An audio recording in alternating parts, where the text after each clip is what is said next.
అధికారంలోకి వస్తే RRR సమస్యను పరిష్కరిస్తామన్న సీఎం రేవంత్ రెడ్డి మాట నిలబెట్టుకోవాలని అన్నారు ఎమ్మెల్సీ కవిత. 2000 మంది భూ బాధితులు కలెక్టరేట్ ముట్టడి చేస్తే సీఎం వారిని గుర్తించడం లేదన్నారు.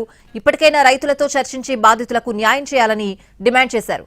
మునుగోడు ఎమ్మెల్యే కోమటిరెడ్డి రాజగోపాల్ రెడ్డి చొరవ చూపాలని అన్నారామె. ముఖ్యమంత్రి గారు ఆనాడు వచ్చి RRR సమస్యనే లేకుండా చేస్తా, నేను మమ్మల్ని గెలిపించండి, మేము ఎటువంటి ఇబ్బంది లేకుండా RRR ని మీ గ్రామాల నుంచి వెళ్లకుండా చేస్తామని చెప్పిండ్రు. కానీ గెలిచి 14 నెలలు అవుతున్న RRR కి సంబంధించినటువంటి బాధితులకు ఎవరికైతే ముఖ్యమంత్రి గారు మాట ఇచ్చారో ఇంతవరకు వాళ్ళు 2000 మంది పైచిలుకుతో కలెక్టరేట్ ముట్టడి చేసినా కూడా కనీసం వాళ్ళని పిలవడం గానీ మాట్లాడడం గానీ చేయకపోవడం అన్నది దారుణం.